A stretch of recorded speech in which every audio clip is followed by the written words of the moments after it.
Percent आरक्षण भेटलं आहे 10% मराठा समाजला. आता तुम्हाला काय आहे, असं कोणाला श्रेय द्यायला पाहिजे? साहजिकच आहे, याचं संपूर्ण श्रेय हे शिवसेना, भाजप, राष्ट्रवादी, RPI या महायुती सरकारचं, मुख्यमंत्री एकनाथ शिंदे साहेबांचं, उपमुख्यमंत्री देवेंद्र फडणवीस साहेब, उपमुख्यमंत्री अजितदादा पवार आणि आमच्या सर्व आमदार आणि खासदार आणि मराठा समाजाच्या आमच्या सर्व कार्यकर्त्यांना याचं श्रेय देण्यात. मराठा समाजाला आरक्षण देण्याबद्दल सर्व सरकारचे प्रयत्न होते, परंतु मनापासून आणि टिकणारं आरक्षण देण्यासाठी जर खरे प्रयत्न कोणाचे झाले असतील ते फक्त आणि फक्त मुख्यमंत्री एकनाथ शिंदे साहेब यांच्या सरकारचेच झालेले आहे. कारण नुसतं आरक्षणाचं विधेयक काढणं किंवा आरक्षण विधानसभा आणि विधान परिषद मंजूर करून घेणं म्हणजे ते टिकत नाही हे आपण पाहिलेलं आहे.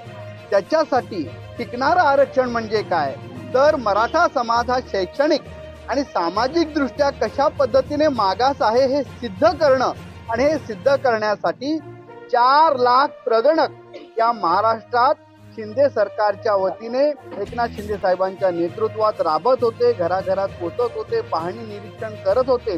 आणि हा डेटा जो आहे, हा एम्पेरिकल डेटा गोळा करून खऱ्या अर्थाने आज 84% मराठा समाज हा शैक्षणिक, आर्थिक आणि सामाजिक दृष्ट्या मागास आहे हे सिद्ध झालेलं आहे. हो, नक्कीच. खरं तर आपले मुख्यमंत्री सन्माननीय एकनाथजी शिंदे साहेब यांनी शब्द दिला होता दसरा मेळाव्यामध्ये शिवाजी पार्कवरती छत्रपती शिवाजी महाराजांची शपथ घेऊन सांगितलं होतं की मी या महाराष्ट्रातल्या मराठा जनतेला आरक्षण मिळवून देईन.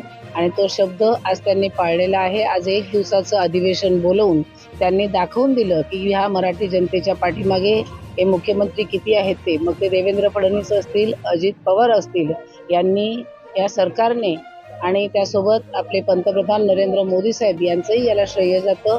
या सर्वांच्या मिळून आज जो महाराष्ट्राच्या जनतेला जो न्याय दिलेला आहे तो खरोखर हा सरकारचा न्याय आहे. आणि मला वाटतं या 10% आरक्षणावरती जनता खरोखर खुश आहे. त्याच्यामध्ये सगळ्यांचं श्रेय असतं, अर्थात सरकारमध्ये आहे तर सगळ्यांचं श्रेय असतात. त्याच्यामध्ये शिवसेना आहे, त्याच्यामध्ये भारतीय जनता पार्टी आहे, त्याच्यामध्ये राष्ट्रवादी आहे, सर्वांचं श्रेय आहे. सगळं RPI आहे की याच्यामुळे याचं सर्वांचं श्रेय आहे, सरकारचं पूर्ण श्रेय आहे. एकट्याने कुणाचं कोणतंही काम होत नाही हे आपल्याला सगळ्यांना माहिती आहे. आणि खरं तर गेल्या अनेक वर्षापासून मराठा समाज आरक्षणासाठी संघर्ष करतोय आणि आज तो आनंदाचा दिवस तो उजाडला आहे. मी म्हणलं की 10% आरक्षण मराठा समाजाला मिळालं, पण इथे पर्सेंटेज महत्त्वाचे नाही आहेत. गेल्या अनेक वर्षापासूनचा संघर्ष जो होता तो महत्त्वाचा होता. आणि कुठेतरी इतक्या वर्षाने कुठेतरी कोर्टात टिकणारं आरक्षण आपल्या महाराष्ट्र राज्याचे मुख्यमंत्री एकनाथ शिंदे साहेबांनी आज विधानसभेत जाहीर केलं आहे. आणि खरोखर मराठा समाज या निर्णयामुळे आनंदित आहेत. आपण पाहताय की अनेक मोर्चे निघाले, अनेक संघर्ष मराठा समाजाला करावा लागला, पण कुठेतरी संघर्ष केल्याशिवाय आपल्याला काही मिळत नाही. आणि हेच आपल्याला आता पाहायला मिळालं की सगळ्या महाराष्ट्रात आनंदाचं वातावरण आहे. आपल्या महाराष्ट्राचे मुख्यमंत्री असो, महायुतीचं सरकार असो, या सरकारने जो निर्णय घेतला आहे त्या निर्णयाच्या पाठीशी